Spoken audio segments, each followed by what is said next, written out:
Hallelujah, hallelujah, യേശുവേ ആരാധന, യേശുവേ ആരാധന. ഒരു കുടുംബത്തിന്റെ അനുഭവം ശ്രദ്ധിച്ചുകൊണ്ട് ഇന്നത്തെ ശുശ്രൂഷകളിലേക്ക് നമുക്ക് പ്രവേശിക്കാം. എൻ്റെ പേര് ലിസി വർഗീസ്. ഞാൻ വാക്കാട് ഇടവാംഗമാണ്. എൻ്റെ മകന് വേണ്ടിയിട്ടാണ് ഞാൻ സാക്ഷ്യം പറയുന്നത്. എൻ്റെ മകന് 4 വയസ്സിൽ തുടങ്ങിയതാണ് അർശസിൻ്റെ അസുഖം. പല ചികിത്സ ചെയ്തിട്ടും ആ രോഗം പരിപൂർണമായിട്ടും വിട്ടുമാറുന്നില്ല. അവസാനം ലാസ്റ്റ് കഴിഞ്ഞ് ഞങ്ങൾ ഒറ്റമൂലി പരീക്ഷിച്ച് നോക്കി. ഒരു തവണയാ സാധാരണ ഒറ്റമൂലി ചെയ്യാറുള്ളൂ. 2 തവണ ചെയ്തിട്ടും രൂപ പോകുന്നതല്ലാതെ അസുഖം പരിപൂർണമായിട്ടും മാറുന്നില്ല. ഉടനെ ഞാൻ പറഞ്ഞു, ഇനി ഈ രോഗത്തിന് ഞാനൊരു വൈദ്യനെ സമീപിക്കുന്നില്ല. ബഹുമാനപ്പെട്ട വട്ടായിലച്ചൻ്റെ കൺവെൻഷനിൽ ഞാൻ ചെന്ന് പങ്കെടുക്കുകയാണ്. ഇവിടെ വന്ന് ഞാൻ വേദനയോടെ വിശ്വാസത്തോടെ ആത്മാർത്ഥമായി പ്രാർത്ഥിച്ചു. ഈ ഭരണങ്ങാന അഭിഷേകാഗ്നി കൺവെൻഷനിൽ വന്നിട്ട് ശരിക്കും അങ്ങോട്ട് പ്രാർത്ഥിച്ചു. കണ്ണുനീരോടെ പ്രാർത്ഥിച്ചു. അച്ഛന് എല്ലാവരും സ്തുതിച്ച് പ്രാർത്ഥിച്ചുകൊണ്ടിരുന്ന അവസരത്തിൽ അച്ഛൻ വിളിച്ചു പറഞ്ഞു, അർശസ് രോഗിയായ ഒരു ഓൾട്ടർ ബോയിയെ കർത്താവ് സുഖപ്പെടുത്തുന്നതായിട്ട്. 8 വർഷമായി ഈ രോഗം തുടങ്ങിയിട്ട്. കഴിഞ്ഞ തവണ പരീക്ഷ ഇരുന്നുകൊണ്ട് എഴുതാൻ പറ്റുകയില്ലാണ്ട് നിന്നുകൊണ്ടാണ് പരീക്ഷ എഴുതിയത്. ദൈവമേ, പരീക്ഷ ഇരുന്നുകൊണ്ട് എഴുതാൻ പറ്റാതെ നിന്ന് എഴുതാനുള്ള സ്പെഷ്യൽ പെർമിഷൻ എടുത്ത കുട്ടിയാണ്. അത്രയും ബുദ്ധിമുട്ട് ഈ രോഗനിമിത്തം കുട്ടി അനുഭവിച്ചിരുന്നതാണ്. അവൻ എന്നോട് പറഞ്ഞു, അമ്മേ ഞാൻ അവിടെ വന്ന് എങ്ങനെ ഇരിക്കും, പരീക്ഷ ഞാൻ നിന്നുകൊണ്ടാണ് എഴുതുക. അത് സാരമില്ല, നീ പോരെ, അവിടെ വന്ന് കൂടുന്നതിന് നീ അതിൽ ഇരിക്കുന്ന ഒരു ടെൻഷനും നീ എടുക്കണ്ട, പോരാൻ പറഞ്ഞു. ഇവിടെ വന്ന് ആത്മാർത്ഥമായിട്ട് ഞങ്ങൾ പ്രാർത്ഥിച്ചു. 8 വർഷമായ രോഗം കർത്താവ്. കഴിഞ്ഞ വർഷത്തെ ഭരണങ്ങാന അഭിഷേക കൺവെൻഷനിൽ വെച്ചിട്ട് ഈ കുടുംബത്തിന്റെ കണ്ണുനീര് കണ്ട് കർത്താവ് കുടുംബത്തിൽ ഇടപെട്ട് കുട്ടിയെ അങ്ങോട്ട് അനുഗ്രഹിച്ച് ആ കുട്ടിയുമായി ഇന്ന് വന്ന് അമ്മ ദൈവത്തെ മഹത്വപ്പെടുത്തുകയാണ്. ഇങ്ങനെ കൈയടിച്ചാൽ പോരാ, കൈ നന്നായിട്ട് ഉയർത്തി ശക്തിയോടെ കൈയടിച്ചേ.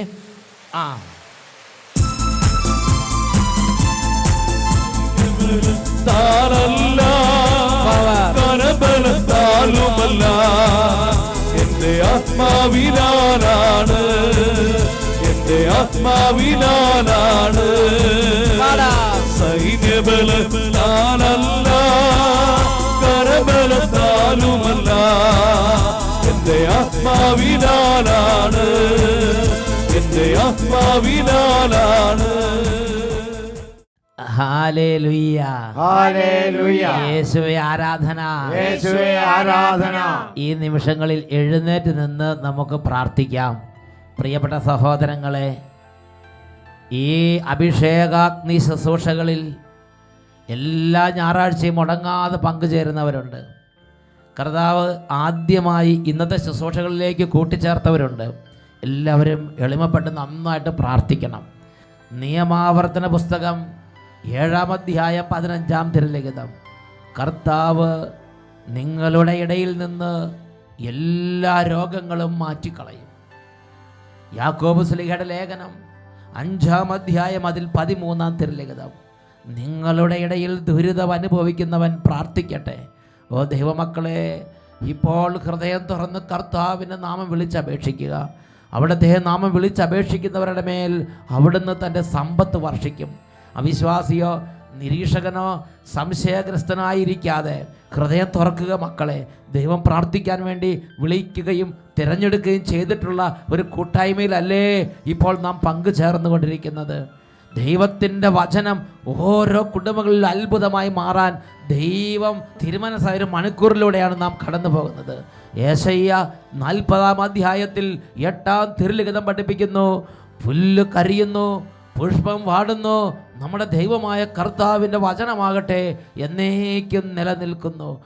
ഇന്നും നിലനിൽക്കുന്ന സർവശക്തമായ വചനം വ്യാപരിക്കുന്ന മണിക്കൂറാണിത്. റോമാലേഖനം 9-ാം അധ്യായത്തിൽ 6-ാം തിരുലിഖിതം. ദൈവത്തിൻ്റെ വചനം ഒരിക്കലും പരാജയപ്പെട്ടിട്ടില്ല. ഓ ദൈവമേ, മഹത്വപൂർണമായ സർവശക്തമായ അങ്ങയുടെ വചനത്തിൻ്റെ അത്ഭുത ശക്തി ഇപ്പോൾ ഈ കുടുംബങ്ങളിലേക്ക് വ്യാപരിക്കട്ടെ. കിടക്കുന്ന കിടക്കിൽ നിന്ന് എഴുന്നേൽക്കാനും പോലും പറ്റാത്ത കിടപ്പ് രോഗികളായ മക്കളുടെ മേൽ ഈ വചനത്തിൻ്റെ അത്ഭുത ശക്തി ഇപ്പോൾ വ്യാപരിക്കട്ടെ. യെശയ്യായുടെ പുസ്തകം 42-ാം അധ്യായം 6-7 തിരുലിഖിതങ്ങൾ. ഞാൻ നിന്നെ പേര് ചൊല്ലി വിളിച്ചു, ഞാൻ നിന്നെ കൈക്ക് പിടിച്ച് നടത്തി സംരക്ഷിച്ചു. അന്ധർക്ക് കാഴ്ച നൽകുന്നതിനും കാരാഗൃഹത്തിൽ ഇരിക്കുന്നവരെ തടവറയിൽ നിന്നും അന്ധകാരത്തിരിക്കുന്ന ഇരുട്ടറയിൽ നിന്നും പുറത്തു കൊണ്ടുവരുന്നതിന് വേണ്ടി ഞാൻ നിന്നെ ജനത്തിന് ഉടമ്പടിയും ജനതകൾക്ക് പ്രകാശവുമായി നൽകിയിരിക്കുന്നു. ഞാനാണ് കർത്താവ്, അതാണ് എൻ്റെ നാമം. ഈ വചനത്തിൻ്റെ അത്ഭുത ശക്തി ഇപ്പോൾ ഈ കുടുംബങ്ങളിലേക്ക് വ്യാപരിക്കട്ടെ. രണ്ട് കരങ്ങൾ നന്നായിട്ട് ഉയർത്തി എല്ലാ ദൈവമക്കളും അവരവരുടെ രോഗങ്ങൾ, അവരവരുടെ സങ്കടങ്ങൾ, അവരവരുടെ കണ്ണുനീര്, അവരവരുടെ പ്രാരാബ്ദങ്ങൾ സർവ്വതും ദൈവകരങ്ങളിലേക്ക് സമർപ്പിച്ച് ഉറക്കെ സ്തുതിക്കുന്നു. ഓ മഹത്വത്തിന്റെ കർത്താവേ, കുടുംബങ്ങളിലേക്ക് ഇടപെടുന്നവനെ, രാജ്യത്തിന്റെ ശക്തിയെ അയക്കുന്നവനെ, ഓ സ്വർഗരാജ്യത്തിന് ആത്മാവിനെ വർഷിക്കുന്നവനെ, ആരാധന.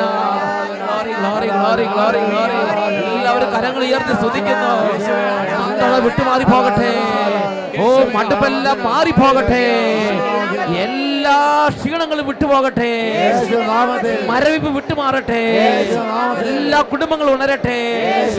സർവ്വ സമൂഹങ്ങളും ജീവൻ പ്രാപിക്കട്ടെ. നിർജ്ജീവമായ കോശങ്ങൾ ജീവൻ പ്രാപിക്കട്ടെ. വന്ധ്യമായ ഉദരങ്ങൾ ഗർഭധാരണ ശക്തി പ്രാപിക്കട്ടെ. തകർന്ന കുടുംബങ്ങൾ വീണ്ടും പുനരുദ്ധരിക്കപ്പെടട്ടെ. തകർന്ന സർവ്വ മേഖലകളിലും പുതുജീവൻ ഉണ്ടാകട്ടെ. Hallelujah hallelujah hallelujah. ഓ കൃപയുടെ ആത്മാവ്, ഓ അത്ഭുതത്തിന്റെ ആത്മാവ്, വിടുതലിന്റെ ആത്മാവ് ഓ ഈ സമൂഹത്തിലേക്ക് ഇപ്പോൾ നിറയട്ടെ. ഈ കുടുംബങ്ങളിലേക്ക് നിറയട്ടെ. ദേശാന്തരങ്ങളിലേക്ക് നിറയട്ടെ. Hallelujah hallelujah. യേശുവേ ആരാധന ആരാധന. യേശുവേ ആരാധന. Hallelujah hallelujah. യേശുവേ നന്ദി. യേശുവേ സ്തുതി. യേശുവേ ആരാധന. Hallelujah hallelujah. യേശുവേ ആരാധന. യേശുവേ ആരാധന. സ്വസ്ഥാനങ്ങളിലേക്ക് ശാന്തമായി നമുക്കിരിക്കാം. പ്രിയപ്പെട്ട സഹോദരങ്ങളെ, ഇന്ന് നാം ചിന്തിക്കുന്ന വിഷയമാണ് ദൈവത്തിൻ്റെ കൂട്ടുവേലക്കാർ.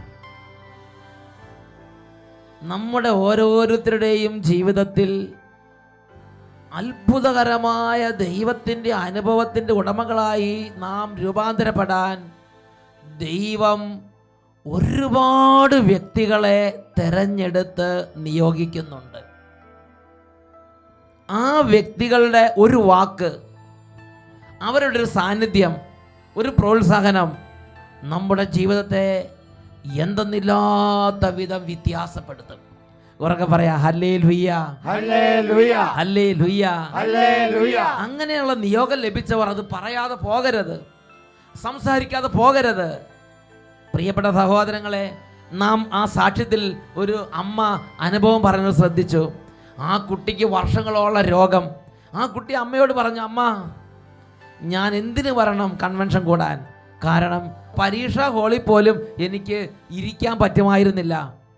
എന്നാൽ ആ അമ്മ പറഞ്ഞു, നീ വാ, അവിടെ ദൈവത്തിൻ്റെ അടുത്തേക്കല്ലേ പോണത്, ദൈവം നോക്കും. ആ വാക്ക് അവനെ രക്ഷയിലേക്ക് നയിച്ചു. ആ വാക്ക് അവനെ വലിയ ദൈവ അനുഭവത്തിലേക്ക് നയിച്ചു. ഉറക്കെ പറയാ ഹല്ലേലൂയ ഹല്ലേലൂയ. പ്രിയപ്പെട്ട സഹോദരങ്ങളെ, രണ്ട് വാക്കായിരിക്കാം, രണ്ട് സെന്റൻസ് ആയിരിക്കാം, പക്ഷേ ആ കുട്ടിയുടെ ജീവിതത്തിൽ ഒരിക്കലും മറക്കാൻ പറ്റാത്ത വിധമുള്ള വലിയൊരു ദൈവാനുഭവത്തിലേക്ക് നയിച്ചത് ആ അമ്മയുടെ പ്രോത്സാഹനം, ആ അമ്മയുടെ ആ സ്നേഹവാക്ക്, ആ ക്ഷണം ദൈവം നേരിട്ട് ക്ഷണിച്ചതാണ്. ആ അമ്മ ദൈവത്തിൻ്റെ ഒരു കൂട്ടുവേലക്കാരൻ എന്ന നിലയിൽ പ്രവർത്തിക്കുകയായിരുന്നു. ഉറക്കെ പറഞ്ഞേ ഹല്ലേലൂയ ഹല്ലേലൂയ. പ്രിയപ്പെട്ട സഹോദരങ്ങളെ, എൻ്റെ ജീവിതത്തിൽ തന്നെ ഞാനൊരു സംഭവം ഓർക്കുന്നുണ്ട്. എൻ്റെ ജീവിതത്തിൽ എൻ്റെ ചെറുപ്പം മുതൽ യേശുക്രിസ്തുവിൻ്റെ നാമത്തിൽ ഇങ്ങനെ രോഗികൾ സുഖപ്പെടും, ഈ കാലഘട്ടത്തിൽ അങ്ങനെ സംഭവിക്കും എന്നെനിക്കൊരു പ്രതീക്ഷയില്ലായിരുന്നു. ദൈവവചനം അങ്ങനെ പള്ളികളിൽ വായിക്കുന്നത് കേട്ടിട്ടുണ്ട്. എന്നാൽ അത് അപ്പോസ്തലന്മാരുടെ കാലഘട്ടത്തിൽ, പഴയ കാലഘട്ടത്തിലും വിശുദ്ധന്മാരുടെ ജീവിതത്തിലൊക്കെ സംഭവിക്കുമായിരിക്കും. നമ്മുടെ കാലഘട്ടത്തിലോ നമ്മുടെ ജീവിതത്തിലോ അതൊന്നും കാണാൻ പോലും പറ്റുമായിരിക്കില്ല. അങ്ങനത്തെയായിരുന്നു എൻ്റെ ചിന്ത. ഞാൻ വൈദികനായപ്പോഴും എൻ്റെ ചിന്തയ്ക്ക് വലിയ മാറ്റമൊന്നും ഉണ്ടായിരുന്നില്ല. എന്നാൽ ഞാൻ ഒരു നാളിങ്ങനെ ഇരിക്കുമ്പോൾ ഒരു എളിയ ഒരു അൽമായ സഹോദരൻ ഒരു പുസ്തകം എന്നെ പരിചയപ്പെടുത്തി. ആ പുസ്തകത്തിൻ്റെ പേരാണ് അത്ഭുതങ്ങളെ സാക്ഷി. ഷാലോമിൽ നിന്ന് പ്രസിദ്ധം ചെയ്ത ആ പുസ്തകം അന്ന് കൊളത്തുവയൽ ധ്യാനകേന്ദ്രത്തിലാണ് ലഭിച്ചിരുന്നത്. അപ്പോൾ ആ സഹോദരൻ അത് പരിചയപ്പെടുത്തി. അങ്ങനെ ഒരു പുസ്തകം എൻ്റെ കൈകളിൽ എത്താൻ ഇടവന്നു. ഞാൻ ആ പുസ്തകം വായിച്ചു. അതിൽ അത്ഭുതകരമായ രോഗസൗഖ്യങ്ങൾ സംഭവിച്ചു, ഒരു വൈദികൻ്റെ ജീവിതത്തെ ദൈവം സ്പർശിക്കുന്നതും അതെല്ലാം എൻ്റെ മനസ്സിൽ ഒരുപാട് തരത്തിൽ ഒരു ദൈവിക സ്പർശനം കൊണ്ടുവന്നു. പ്രിയപ്പെട്ട സഹോദരങ്ങളെ, രോഗശാന്തി ശുശ്രൂഷയെക്കുറിച്ചും ഈശോ ഇന്നും അത്ഭുതകരമായി രോഗങ്ങൾ സുഖപ്പെടുത്തുന്നതിനെ കുറിച്ചും എൻ്റെ ജീവിതത്തിലേക്ക് ഒരു തുറവി കൊണ്ടുവന്നത് ആ ഒരു പുസ്തകത്തിലൂടെയാണ്. ആ ഒരു പുസ്തകം എൻ്റെ കൈകളിലെത്തിച്ച ആ ഒരു എളിയ സഹോദരൻ ദൈവത്തിൻ്റെ ഒരു കൂട്ടുവേലക്കാരനായി എന്നെ ജീവിതത്തെ മാറ്റിമറിക്കാൻ വേണ്ടി എൻ്റെ അരികിലേക്ക് ദൈവം അയച്ച്. അപ്പോൾ ഒരു വാക്ക്, ഒരു പുസ്തകം ഒന്ന് പരിചയപ്പെടുത്തുക, ഒരു പ്രോഗ്രാമിന് ക്ഷണിക്കുക, ഒരു കൺവെൻഷനിലേക്ക് വിളിക്കുക, ഈ എപ്പിസോഡ് കാണാൻ വേണ്ടി ക്ഷണിക്കുക. ഓരോന്നിലും വലിയ വിലയുണ്ട്. ദൈവത്തിൻ്റെ നിയോഗം നമ്മുടെ മേലുണ്ടെങ്കിൽ പ്രിയപ്പെട്ട സഹോദരങ്ങളെ, സംസാരിക്കാതിരിക്കരുത്, പറയാതിരിക്കരുത്, പരിചയപ്പെടുത്താതിരിക്കരുത്, ക്ഷണിക്കാതിരിക്കരുത്. കാരണം ഇത് ദൈവത്തിൻ്റെ നിയോഗമാണ്. രാജാക്കന്മാർ 2-ാം പുസ്തകത്തിൽ 5-ാം അധ്യായം 10 തൊട്ട് 14 വരെ തിരുലിഖിതങ്ങൾ ഒരു വ്യക്തിയുടെ ജീവിതത്തിലേക്ക് എങ്ങനെയാണ് ദൈവത്തിൻ്റെ അനുഭവം പ്രവേശിച്ചത് എന്ന് വിശദമായി പ്രതിപാദിക്കുന്നുണ്ട്. രാജാക്കന്മാരുടെ 2-ാമത്തെ പുസ്തകത്തിൽ 5-ാമത്തെ അധ്യായത്തിൽ 10 മുതൽ 14 വരെ തിരുലിഖിതങ്ങൾ. അതിൻ്റെ പശ്ചാത്തലം നാമാൻ എന്ന കുഷ്ഠരോഗി സിറിയ രാജ്യത്ത് നിന്ന് ഏലീഷ എന്ന പ്രവാചകന്റെ കുടിലിൻ്റെ മുമ്പിലേക്ക് എത്തി നിൽക്കുന്ന രംഗമാണ്. ഈ ഏലീഷയുടെ കുടിലിന് മുമ്പിലെത്തിയ നാമാൻ ആ രഥത്തിൽ അങ്ങനെ ഗമയോടെ ഇരിക്കുകയാണ്. പ്രിയപ്പെട്ട സഹോദരങ്ങളെ, കുറേ കഴിഞ്ഞപ്പോൾ ഏലീഷ തൻ്റെ ഭൃത്തിനെ അയച്ച് നാമാൻ എന്ന ഈ സൈന്യാധിപനോട്, കുഷ്ഠരോഗിയായ സിറിയ രാജ്യത്തിൻ്റെ ഈ സൈന്യാധിപനോട് സംസാരിക്കുന്ന രംഗമാണ് 5-ാമത്തെ അധ്യായത്തിൽ 10 മുതലുള്ള വാക്യങ്ങൾ. അവിടെ നമ്മൾ വായിക്കുന്നത് എങ്ങനെയാണ്? ഏലീഷ ദൂതനെ അയച്ച് അവനോട് പറഞ്ഞു, നീ ജോർദാനിൽ പോയി 7 പ്രാവശ്യം കുളിക്കുക, നീ ശുദ്ധനായി ശരീരം പൂർവസ്ഥിതിയെ പ്രാപിക്കും. വേറെ ഒന്നും ചെയ്തില്ല, ഒരു നിർദ്ദേശം മാത്രം കൊടുത്തുവിട്ട്, നീ ജോർദാനിൽ പോയി 7 തവണ കുളിച്ച് നീ തിരിച്ചു പോവുക, നിന്റെ ഈ കുഷ്ഠം മാറും. ഇത് ഒരുപാട് കാലമായി കുഷ്ഠത്തിൻ്റെ ഈ സൗഖ്യത്തിന് വേണ്ടിയുള്ള ചികിത്സകളും അധ്വാനങ്ങളും പരിശ്രമങ്ങളും തീർത്ഥാടനങ്ങളും നടത്തിക്കൊണ്ടിരിക്കുകയാണ്. ഒരു മാറ്റവും ഇല്ല. അങ്ങനെ ഇരിക്കുമ്പോഴാണ് പറയണത്, നീ ആ ജോർദാനിൽ പോയി 7 പ്രാവശ്യം കുളിക്കുക, അത് മാറും.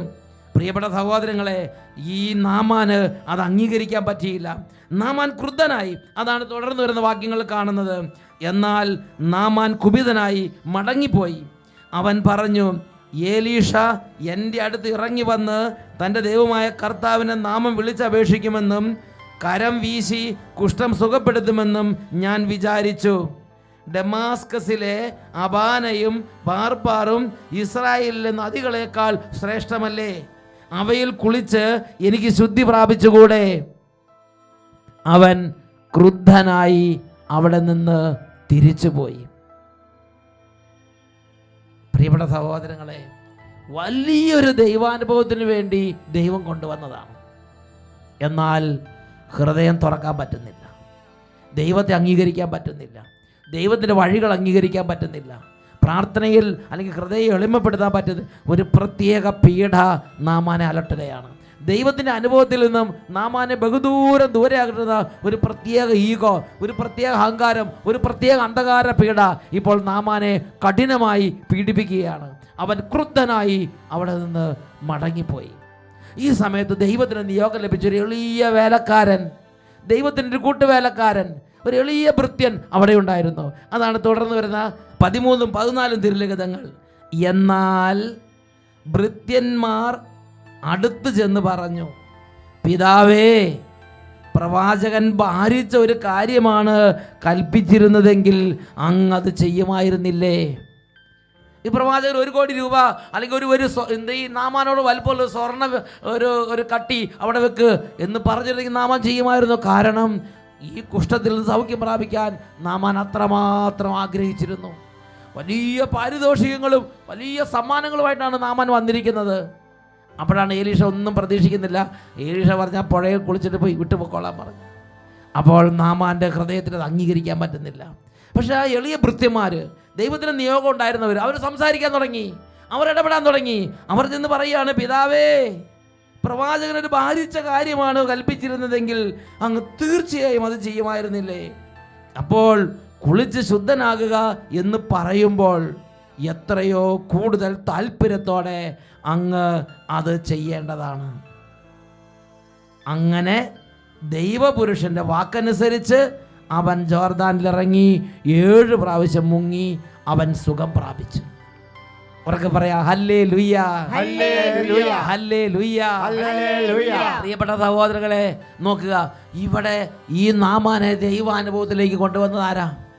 ഈ എലീഷ പറഞ്ഞു ശരി, പക്ഷെ അതിനേക്കാൾ കൂടുതൽ നാമാന്റെ കൂടെ ഉണ്ടായിരുന്ന ആ ഭൃത്യന്മാർ അവർ തക്ക സമയത്ത് ദൈവത്തിന്റെ നിയോഗം അനുസരിച്ച് സംസാരിക്കാൻ തുടങ്ങി. പ്രഭോ, പിതാവേ, ഇങ്ങനെ അങ്ങോട്ട് പോയിട്ട് എന്താ കാര്യം? നമ്മൾ സുഖം പ്രാപിക്കാൻ വന്നാൽ ഇതിനേക്കാൾ വലുത് നിങ്ങൾ പറഞ്ഞങ്ങ് ചെയ്യുമായിരുന്നില്ലേ? ഇത് ചെറിയ കാര്യമല്ലേ? ഉത്സാഹത്തോടെ ചെയ്യേണ്ടതല്ലേ?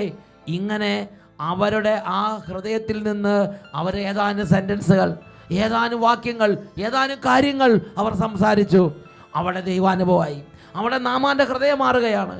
അവിടെ നാമാന്റെ പൈശാചികപ്പെട്ട് വിട്ടുപോവുകയാണ്. അവിടെ നാമാന്റെ അടഞ്ഞിരുന്ന ഹൃദയം തുറക്കപ്പെടുകയാണ്. അവിടെ ദൈവത്തിന് അനുഭവം തുറക്കപ്പെടുകയാണ്. അവിടെ നമ്മുടെ പുതിയ യുഗം ആരംഭിക്കുകയാണ്. ചരിത്രത്തിന്റെ ഗതിയെല്ലാം മാറുകയാണ്. സംഭവഗതികളെല്ലാം ആകെ കീഴ്മേൽ മറിയുകയാണ്. പ്രിയപ്പെട്ട സഹോദരങ്ങളെ, ഒരു യുഗം മുഴുവൻ നാമാന്റെ ജീവിതത്തിൽ ഇരുട്ട് മൂടി കടന്നിരുന്ന ഒരു വിഷയത്തിന് അവിടെ ദൈവത്തിന് അനുഭവം ഉണ്ടാവുകയാണ്. പ്രിയപ്പെട്ട സഹോദരൻ, ഇതാണ് ദൈവത്തോടുള്ള ദൈവത്തിന്റെ കൂട്ടുവേലക്കാരുള്ള പ്രവർത്തനം. ഒരുപക്ഷെ കുടുംബത്തിൽ അമ്മയായിരിക്കാം, കുടുംബത്തിൽ അപ്പനായിരിക്കാം, കൂടപ്പിറപ്പുകളായിരിക്കാം, നമ്മുടെ അടുത്ത സ്നേഹിതന്മാരായിരിക്കാം, നമ്മുടെ പ്രാർത്ഥന ഗ്രൂപ്പ് അംഗങ്ങളായിരിക്കാം, നമ്മളോട് വളരെ അടുപ്പമുള്ളവർ, നമ്മുടെ കമ്പനിയിലെ ജോലിക്കാരായിരിക്കാം, നമ്മുടെ പാർട്ട്നേഴ്സ് ആയിരിക്കാം, ആരുമാകട്ടെ, അവർ ദൈവത്തിൻ്റെ നിയോഗത്തോടെ സംസാരിക്കും. ആ സംസാരിക്കുന്ന സമയത്ത് കാലങ്ങളായുള്ള പൈശാചിക പിഴകൾ വിട്ടുപോകും. കാലങ്ങളായുള്ള തടസ്സങ്ങൾ മാറും. അടഞ്ഞിരിക്കുന്ന ഹൃദയങ്ങൾ തുറക്കപ്പെടും. വളരെ പെട്ടെന്ന് വ്യത്യാസങ്ങളുണ്ടാകും. ഒരു പുസ്തകം പരിചയപ്പെടുത്തുമ്പോൾ, ഒരു കാര്യത്തെക്കുറിച്ച് സംസാരിക്കുമ്പോൾ, ഒരു പ്രോഗ്രാമിന് ക്ഷണിക്കുമ്പോൾ, ഒരു ധ്യാനത്തിലേക്ക് അടുപ്പിക്കുമ്പോൾ, ഒരു ധ്യാനത്തിന് പറഞ്ഞു വിടുമ്പോൾ, ഇതേപോലെ ദൈവത്തിൻ്റെ നിയോഗത്തോടു കൂടിയാണ് അവർ സംസാരിക്കുന്നത്. സഹോദരങ്ങളെ, ദൈവരാജ്യത്തിൻ്റെ ഈ വിപുലമായ വേലയെക്കുറിച്ച് കൊറിന്തോസുകാർക്ക് എഴുതിയ 1-ാം ലേഖനത്തിൽ 3-ാമത്തെ അധ്യായത്തിൽ 5 മുതൽ 9 വരെയുള്ള തിരുലിഖിതങ്ങളിൽ രേഖപ്പെടുത്തപ്പെട്ടിട്ടുണ്ട്. അപ്പോളോസ് ആരാണ്? പൗലോസ് ആരാണ്? കർത്താവ് നിശ്ചയിച്ചതനുസരിച്ച് നിങ്ങളെ വിശ്വാസത്തിലേക്ക് നയിച്ച ശുശ്രൂഷകർ മാത്രം. ഇങ്ങനെ നിയോഗം പഠിച്ച ഓരോരുത്തരും നമ്മൾ സംസാരിക്കുമ്പോൾ, അത് അമ്മയാകട്ടെ, അപ്പനാകട്ടെ, സഹപ്രവർത്തകരാരുമാകട്ടെ, അവർ കർത്താവ് നിശ്ചയിച്ചതനുസരിച്ച് വിശ്വാസത്തിലേക്ക് നയിക്കാൻ നിയോഗമുള്ളവർ. അവർ സംസാരിക്കുമ്പോൾ തടസ്സങ്ങൾ മാറുന്നു. അവർ സംസാരിക്കുമ്പോൾ അടഞ്ഞിരിക്കുന്ന ഹൃദയങ്ങൾ തുറക്കപ്പെടുന്നു. അവർ സംസാരിക്കുമ്പോൾ കൃപ വർദ്ധിക്കുന്നു. ഉറക്കെ പറയാ ഹല്ലേലൂയ, ഹല്ലേലൂയ. പൗലോസ് ആരാണ്? അപ്പോളോസ് ആരാണ്? കർത്താവ് നിശ്ചയിച്ചതനുസരിച്ച് നിങ്ങളെ വിശ്വാസത്തിലേക്ക് നയിച്ച ശുശ്രൂഷകർ മാത്രം. ഞാൻ നട്ടു, അപ്പോളോസ് നനച്ചു, എന്നാൽ ദൈവമാണ് വളർത്തിയത്. അതിനുശേഷം 9-ാമത്തെ വാക്യം വായിക്കുന്നത് എങ്ങനെയാണ്? ഞങ്ങൾ ദൈവത്തിൻ്റെ കൂട്ടുവേലക്കാരാണ്. പ്രിയപ്പെട്ട സഹോദരങ്ങളെ, ഒരുപാട് കൂട്ടുവേലക്കാരുടെ അധ്വാനം വഴിയാണ് ഒരു ദൈവ പൈതൽ വിശ്വാസത്തിൽ നിന്ന് വിശ്വാസത്തിലേക്ക് നീങ്ങി ദൈവരാജ്യത്തിൽ എത്തിച്ചേരുന്നത്. 1-2 വ്യക്തികളുടെ അധ്വാനം കൊണ്ട് മാത്രം എല്ലാം ശരിയാകുമെന്ന് ചിന്തിക്കരുത്. ഒരുപാട് തലങ്ങളിൽ അനേകായിരങ്ങളുടെ അധ്വാനങ്ങളെ കർത്താവ് ഇതിനോട് ചേർത്ത് വെക്കുന്നുണ്ട്. പ്രിയപ്പെട്ട സഹോദരങ്ങളെ, ദൈവത്തിൻ്റെ വചനത്തിൽ പഠിപ്പിക്കുകയാണ്, നടാൻ, വിത്തെടുക്കാൻ, നനയ്ക്കാൻ, നടാൻ, വളമിടാൻ, അങ്ങനെ ഓരോരുത്തരെ അവരവരുടെ കൃപയ്ക്കനുസരിച്ച് ദൈവം നിയോഗിക്കുകയാണ്.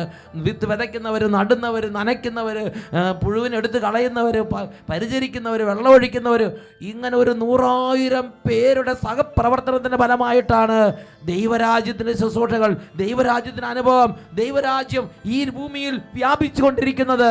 ഉറക്കെ പറയാ ഹല്ലേലൂയ, ഹല്ലേലൂയ, ഹല്ലേലൂയ, ഹല്ലേലൂയ. അതുകൊണ്ട് ദൈവം നൽകിയിരിക്കുന്ന നിയോഗം നിവർത്തിക്കുന്നത് നമ്മൾ മടുപ്പ് വിചാരിക്കരുത്. ഞാനിങ്ങനെ ചെയ്തുകൊണ്ട് എന്ത് കാര്യം, ഞാനിങ്ങനെ വിളിച്ചുകൊണ്ട് കാര്യം? അതിൽ കാര്യമുണ്ട് സഹോദരങ്ങളെ. കർത്താവിന്റെ കൂട്ടുവേലക്കാരനായിരിക്കുന്നതിൽ കാര്യമുണ്ട്. ഉറക്കെ പറയാ ഹല്ലേലൂയ, ഹല്ലേലൂയ. എബ്രായ ലേഖനത്തിൽ 3-ാം അധ്യായത്തിലെ 13-ാമത്തെ തിരുലിഖിതം, ഇന്ന് എന്ന് വിളിക്കപ്പെടുന്ന കാലം ഉള്ളിടത്തോളം കാലം എല്ലാ ദിവസവും നിങ്ങൾ പരസ്പരം ഉപദേശിക്കുവീൻ. 1-2 പേരോട് പറഞ്ഞ് നിർത്തരുത്. തമ്മിൽ പറയണം, തമ്മിൽ സന്ദർശിക്കണം, തമ്മിൽ പ്രോത്സാഹിപ്പിക്കണം, വിളിക്കണം, പങ്കുവെക്കണം, പരിചയപ്പെടുത്തണം. കിട്ടിയ കൃപയുടെ തോതനുസരിച്ച് എല്ലാ മേഖലകളിലും, എല്ലാ തലങ്ങളിലും, എല്ലാ ഇടങ്ങളിലും ദൈവത്തെക്കുറിച്ച് പറയുക, ക്ഷണിക്കുക, പരിചയപ്പെടുത്തുക, പങ്കുവെക്കുക, വിതരണം ചെയ്യുക. കിട്ടിയതെല്ലാം വിതരണം ചെയ്യാൻ വേണ്ടി ദൈവം ക്ഷണിക്കുകയാണ്. എന്ന് വിളിക്കപ്പെടുന്ന കാലം ഉള്ളിടത്തോളം കാലം എല്ലാ ദിവസവും നിങ്ങൾ പരസ്പരം ഉപദേശിക്കുവീൻ. ഉറക്കെ പറയാ ഹല്ലേലൂയ. ഒരു സിമ്പിളായ ഉപദേശം കൊടുത്തപ്പോൾ എങ്ങനെയാണ് ഒരു വ്യക്തിയുടെ ജീവിതത്തിൽ നല്ലൊരു അനുഭവമായതെന്ന് ഇപ്പോൾ നമുക്ക് ശ്രദ്ധിക്കാം. ഞാൻ പാലാ രൂപതയിൽ നിന്ന് ഞാറൂന്നേ പള്ളിയിൽ നിന്ന് വരുന്നതാണ്. എനിക്ക് ഇവിടെ പറയാനുള്ളത് തലവേദന. 37 വർഷമായി എനിക്ക് തലവേദനയായിരുന്നു. എത്രയാ? 37 വർഷം. എൻ്റെ 12 വയസ്സിൽ തുടങ്ങിയതാണ്.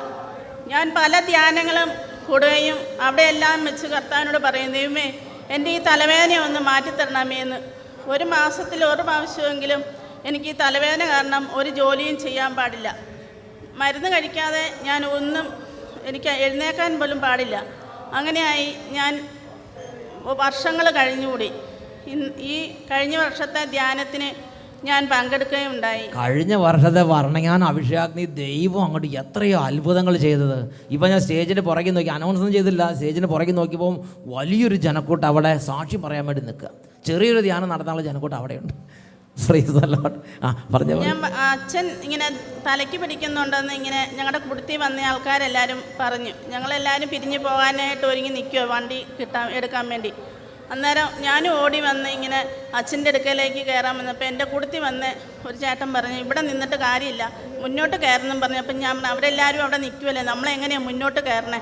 അപ്പം പറഞ്ഞു അത് കുഴപ്പമില്ല, കയറെന്ന് പറഞ്ഞ് എന്നെ പിടിച്ചു കൊണ്ടുവന്ന് അച്ഛൻ്റെ മുമ്പിലേക്ക് നിർത്തി. ഞാൻ ഇത്രേ പറഞ്ഞോളൂ, അച്ഛൻ തലവേദന ഇത്രേ പറയാൻ എനിക്ക് സമയം ഉണ്ടായിരുന്നുള്ളൂ. ഇവരൊക്കെ എന്തോരം ഞാൻ അവരെ അവഗണിച്ച് കയറി നിൽക്കുവാണല്ലോ എന്നുള്ള ബോധം. അപ്പം അച്ഛനിങ്ങനെ തലയെ കൈ പിടിച്ചു. ഞാൻ പോയി അന്നേരം തന്നെ അപ്പുറത്ത് മാറിയിരുന്നു. അപ്പം ഞങ്ങളുടെ കുടുത്തി വന്ന സിസ്റ്റർ ചോദിച്ചു, മേരുക്കുട്ടി എങ്ങനെയുണ്ട്, തലയ്ക്ക് പിടിച്ചിട്ട് എന്തെങ്കിലും കാര്യം പറഞ്ഞോ? ഞാൻ പറഞ്ഞു സിസ്റ്ററെ എനിക്ക് തലവേദനയെന്ന് ഞാൻ പറഞ്ഞു. എന്നിട്ട് എന്നെ അനുഭവം ഞാൻ പറഞ്ഞു, എനിക്ക് എന്നാന്നറിയത്തില്ല, എനിക്ക് നല്ലോണം എന്നെ അങ്ങ് വിയർക്കുന്നുണ്ട്, ഈ തണുപ്പായിട്ടും വിയർക്കുന്നുണ്ട്, ഈശോ എന്നെ അനുഗ്രഹിച്ചെന്നാണ് തോന്നുന്നത് എന്ന് പറഞ്ഞു. എന്നാൽ പേടിക്കണ്ട, ഇനി തലവേദന ഉണ്ടാകിയല്ല എന്ന് പറഞ്ഞു. ആ സിസ്റ്റർ നല്ല സിസ്റ്ററാണ് കേട്ടോ. വേറെ വല്ല സിസ്റ്റർമാരാണെങ്കിൽ വേറെ പലതും പറയാമായിരുന്നു. പക്ഷേ സിസ്റ്റർ നല്ല കാര്യം തന്നെ, പ്രത്യാശ, കൃപയുടെ വചസ്സുകൾ, അനുഗ്രഹത്തിൻ്റെ ദൂതുകൾ സിസ്റ്ററിലൂടെ ദൈവം അങ്ങോട്ട് പ്രഖ്യാപിച്ചു. വർഷക്കാലമായിട്ട് ഇന്ന് വരെയും തലവേദനയുടെ മരുന്ന് കഴിച്ചിട്ടില്ല. പിന്നെ ഇന്ന് വരെ ഈശോയെ 12ാമത്തെ വയസ്സ് തുടങ്ങിയതാണ്, 37 വർഷം അനുഭവിച്ചതാണ്. ആ ഒരു സെക്കൻഡിൽ ഈശോ അങ്ങോട്ട് എടുത്തു മാറ്റി. Hallelujah, hallelujah. പ്രിയപ്പെട്ട സഹോദരങ്ങളെ, ആ സിസ്റ്ററിൻ്റെ ശുശ്രൂഷ ദൈവം കൊണ്ട് ആ സിസ്റ്ററിനെ കൃത്യസ്ഥലത്ത് കൊണ്ട് നിർത്തിയിരിക്കുകയാണ്. ഈ വ്യക്തി ശുശ്രൂഷയെ പങ്കെടുത്തു, ചില അനുഭവങ്ങളൊക്കെ ഉണ്ടായി. പക്ഷേ ഇങ്ങനെ അങ്ങോട്ടും ഇങ്ങോട്ടും ഇല്ലാതെ നിൽക്കുന്ന സമയത്ത് ആ സിസ്റ്ററിൻ്റെ അതിരങ്ങളുടെ കൃപാവചത് പറഞ്ഞു, പേടിക്കേണ്ട, മതി, ഇതൊക്കെ മതി, സംഭവിക്കും, സൗഖ്യം പ്രാപിക്കും, നീ പേടിക്കേണ്ട, ധൈര്യമായിട്ടിരിക്കുക. അതോടുകൂടി അതങ്ങോട്ട് അഭിഷേകമായി. ആ വ്യക്തിയുടെ ജീവിതത്തിൽ ഒരിക്കലും മറക്കാൻ പറ്റാത്ത വിധം വലിയൊരു ദൈവിക ഇടപെടലിൻ്റെ വേദിയായി അവിടെ അങ്ങോട്ട് മാറുകയാണ്. ഉറക്കെ പറഞ്ഞ് ഹല്ലേലൂയ, ഹല്ലേലൂയ. ഈ നിമിഷങ്ങൾ നമുക്ക് എഴുന്നേറ്റ് നിൽക്കാം. പ്രിയപ്പെട്ട സഹോദരങ്ങളെ, മണിക്കൂറുകൾ നിങ്ങൾ നിൽക്കുന്ന ശുശ്രൂഷയോ വലിയ പ്രസംഗമോ അതുപോലെ തന്നെ പ്രധാനപ്പെട്ടതാണ് ഒരു 2 മിനിറ്റ് സംസാരം, ഒരു പ്രോത്സാഹനം, ഒരു കൺഫർമേഷൻ, കൃപയുടെ വചസ്സുകൾ പറയുക, നല്ല നല്ല ഉപദേശങ്ങൾ പറയുക, നല്ല നല്ല നിർദ്ദേശങ്ങൾ കൊടുക്കുക, ക്ഷണിക്കുക, കൊണ്ടുവരിക, പ്രോത്സാഹിപ്പിക്കുക, അയക്കുക. ഇതെല്ലാം പ്രധാനപ്പെട്ടതാണ്. ഒരു 2 സെൻറ്റൻസ് ആയിരിക്കും. അതുകൊണ്ട് ദൈവരാജ്യത്തിൻ്റെ അനുഭവത്തിലേക്ക് ജനങ്ങളെ നയിക്കാൻ നമ്മുടെ ജീവിതത്തിൽ ദൈവത്തിന് ഇടപെടാൻ പറ്റും. ഉറക്കെ പറഞ്ഞേ ഹല്ലേലൂയ, ഹല്ലേലൂയ, ഹല്ലേലൂയ, ഹല്ലേലൂയ. ദൈവത്തിൻ്റെ കൂട്ടുവേലക്കാരായി ഒരു 100,000 വിധത്തിൽ നമുക്ക് ഓരോരുത്തർക്കും വ്യാപരിക്കാൻ കഴിയും. ദൈവത്തിൻ്റെ ഒരു കൂട്ടുവേലക്കാരനായിരിക്കുന്നതിൽ പ്രിയപ്പെട്ട മക്കളെ അഭിമാനിക്കുക, അതിനുവേണ്ടി ദാഹിക്കുക, അതിനുവേണ്ടി അവസരങ്ങൾ തരണമെന്ന് പ്രാർത്ഥിക്കുക. 2 കരങ്ങൾ ഉയർത്തി ഉറക്കെ സ്തുതിക്കാം. Hallelujah, hallelujah. യേശുവേ ആരാധന, യേശുവേ അഭിഷേകം ചെയ്യണമേ, സമൂഹത്തെ അനുഗ്രഹിക്കണമേ, ഓരോ കുടുംബങ്ങളെ അനുഗ്രഹിക്കണമേ, ദൈവരാജ്യത്തിൽ പങ്കാളിത്തം നൽകണമേ, കൂട്ടുവേലക്കാരായി ഉയർത്തണമേ, കൂട്ടുവേലയുടെ മഹത്വം വെളിപ്പെടുത്തണമേ. യേശുവേ ആരാധന, ആരാധന, ഹല്ലേലൂയ, ഹല്ലേലൂയ. യേശുവേ ആരാധന, യേശുവേ ആരാധന, ഹല്ലേലൂയ, ഹല്ലേലൂയ. യേശുവേ സ്തോത്രം, യേശുവേ നന്ദി. Praise the Lord. Praise the Lord. 1 കൊറിന്തോസ് 3-ാം തിരുലിഖിതം, ഞങ്ങൾ ദൈവത്തിൻ്റെ കൂട്ടുവേലക്കാരാണ്. ഹല്ലേലൂയ. ഹല്ലേലൂയ. ഇന്ന് നാം ശ്രവിച്ചത് കൂട്ടുവേലയുടെ മഹത്വം. ഹല്ലേലൂയ. ഹല്ലേലൂയ.